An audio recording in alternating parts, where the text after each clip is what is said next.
Добро утро. Имаме убава тема за разговор во следните минути.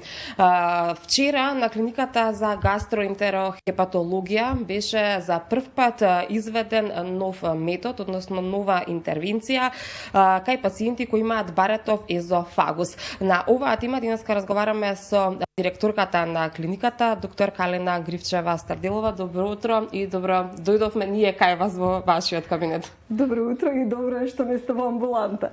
Да, се надевам дека нема да имаме потреба, меѓутоа за пациентите кои што имаат потреба од еден ваков третман, од една ваква интервенција, она што вчера се случи тука за прв пат е од големо значење. Јас нема да зборувам многу бидејќи тоа е ваша специјалност, да не кажете за каква интервенција станува збор. Прво ја морам да кажам дека сум многу среќна што почнавме со методата. Тоа е метода која помага на пациенти кои имаат оштета на храновод да не добијат карцином на храновод. Значи, пациенти кај кои се прави од враќање на киселина кон желудник оштета на хранопроводот, кои со од тек на време и покрај дадената терапија не успеваат да тоа се санира, да не се повторно оштетува лигавицата, него се прави оштета у смисла на баретов хранопровод. Со овој тип на операција, но ова се селектирани пациенти, ја морам да кажам дека овие пациенти ги следиме, најчесто се случува да они дојдат случајно у амбуланта со симптоми на гастроезофагијална рефлуксна болест. Ендоскопијата, која е златен стандард во диагностика на заболувањата на хранопроводот, желудникот, ни покажува дека има на здраво и има таква промена која покажува баретов храновод. Ние имаме обврска да биопсираме и да добиеме хистолошки верифицирано дека се работи за баретов храновод. Хистологијата, значи анализата на клетките, ни покажува кој степен на промена е направена, дали е лесен, среден и тежок. Пациентите кои имаат тежок степен на оштета се оние кои даваме посилна терапија и ги контролираме повторно со биопсија. В случај да нема подобрување, они се идеални кандидати за оваа метода, затоа што особено кај млади кои имаат, ние вчера имавме еден млад пациент, долготрајно изложување на истата таа промена која веќе се направила и веќе има тежок степен на оштета, ние некаква потенцијална сигурност дека тоа ќе се промени на нешто уште полошо. Комплициран ли е овој зафат? Не е комплициран, колегите брзо го изведуваа за 10 минути. Со радиофреквентни бранови има два типа на сонди, една циркуларна, една аголна. Се дува едно балонче со вода и се гори фактички на некој начин. Во втор акт се љушти изгореното и после тоа луѓето добиваат терапија со која ќе овозможи да сите симптоми од тоа љуштење побрзо поминат и лигавицата побрзо да се опорави. Закрепнувањето оди после 4 недели обврзна контрола да видиме каков е наодот и дали кај некои луѓе има потреба да се повтори, дали кај пациентите треба да биде повторена процедурата или не. Тоа што досега немаше можност за вакви интервенции кај нас на клиниката, им го отежнуваше, претпоставувам, животот и лекувањето на овие пациенти, каде ги препраќавте, каде најблиску има можност? Радиофреквентна аблација се работи во Србија, се работи во Хрватска, не знам за Словенија и Црна Гора, за Босна не се работи Косово, Албанија, Бугарија, мислам исто не. Меѓутоа ги испраќавме кај колегата Иво Бучковски во Рим, пошто се они еминентен центар за интервентна ендоскопија. Сега, кога имаш можност за секој пациент, ако веќе признаеш дека не си во состојба, односно немаш можности да го лекуваш, тогаш го праќаш онамо каде што најдобро ќе може да биде истретиран. Сега ние сепак гледаме да тоа на пациентите биде најдобро направено за понатамошно да нема компликации. Така, усовршувањето на оваа интервенција каде се одвиваше, односно лекарите каде се усовршуваат, дали тука или можеби во странство? Ние сите во тек на нашите конгреси имаме можност да деумно влагаме во тие ендоскопски соби кај што се прави обука. Методата не е не е страшна, не е тешка. Само треба да фатиш па да почнеш и добре менторот да биде тука, да каже окей си.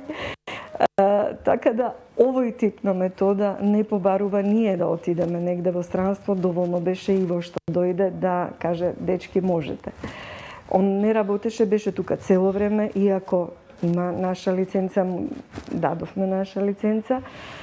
Беше тука со колегите, кажа во редие и тоа секако ни дава полет дека може да се работи онака како што треба. Така се работи за бесплатна интервенција, колку што се информирав, покриена од фондот. Покриена е од фондот, да. Така, меѓутоа, доколку претходно, кога претходно не беше покриена оваа интервенција од фондот, колку ги чинеше пациентите? Пациентите 200 евра, а фондот го чинеше 15.000 евра по пациент по сеанс. Тоа е голема предност и заштата. Апсолутно. Ние имавме обврска, пошто бевме повикани како директори у фондот пред година и повеќе, да не прашаат што можеме да направиме ние како директори од клинички, како универзитетски клиники, да се намалат трошоците на упатување во странство. Наша идеја беше овој тип да се воведе на интервенции, пошто добар дел од другите интервенции ги работиме. Така да едно по едно, ево, утре имаме обука за одредување за 24 часовна пехаметрија, која ја работевме порано на клиника, меѓутоа се смени апаратурата и импеданца, која ќе ни овозможи да го одредуваме движењето на хранопроводот. Едно по едно, веќе зголемуваме и добро е да има работи и желба да се иде напред. Вчера имаше интервенција кај тројца наши пациенти. Колку уште чекаат ред? Има ли голема потреба и кај останатите да се прави оваа интервенција? Сите ние ги имавме на список, најтешките му ги дадовме вчера, пошто Иво беше тука, да сме сигурни почнеш од најтешки, па после идеш кон полесни. Има направено листа на пациенти, ќе ги повикуваме да се направи интервенција. Денес се договоривме на утрински, прво да кажем, пациентите се добри. Тоа е најважно. Вчерашните пациенти се добри, они денес ќе си одат дома. Така да, ево, као информација дека они остануваат еден ден заради предострожност, доаѓаат ден претходно во болница, повторно да сме сигурни дека ќе бидат добро подготвени и со терапија и со хигиено-диететски режим.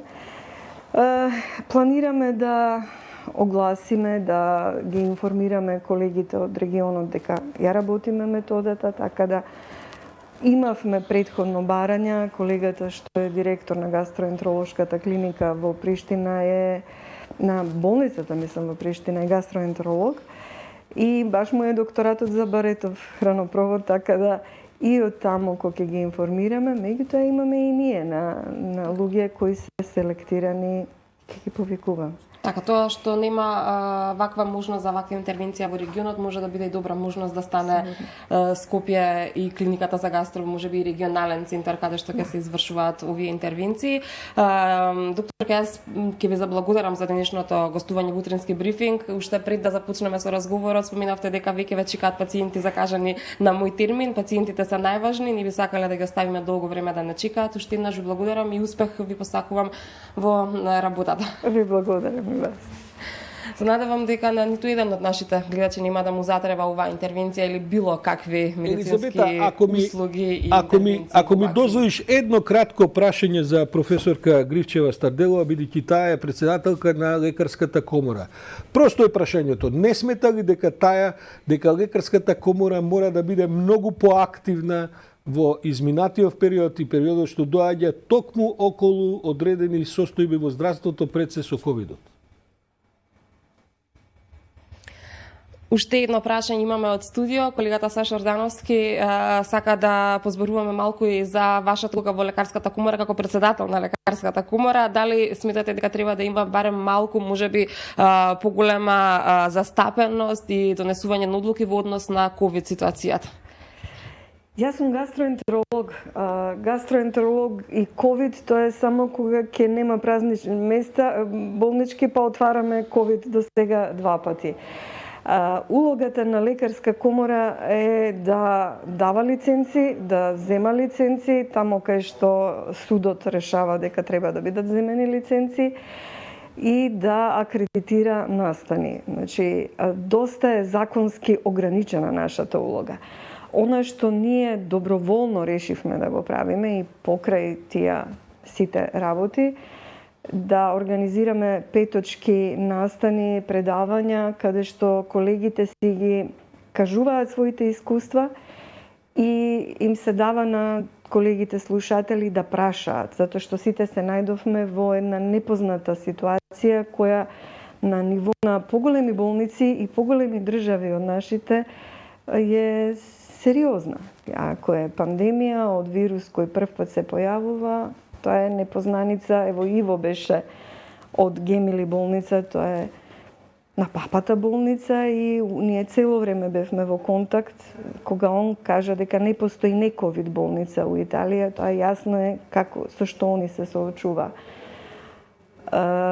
Имаше прозивки, лекарска комора треба ова, лекарска комора треба ова. Стручните здруженија се тие што прават препораки.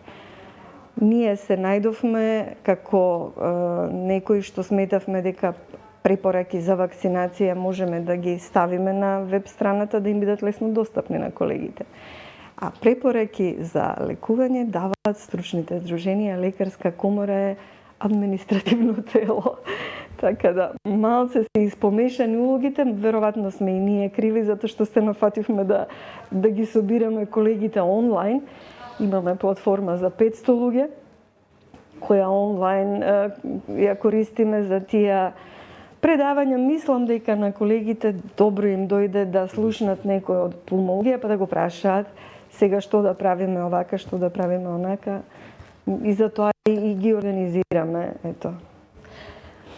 Се надевам бевте задоволни од одговорот на директорката на болницата, меѓутоа и претседателката на лекарска комора во однос на последното прашање поврзано со ковидот. Благодарам. Ние се одјавуваме од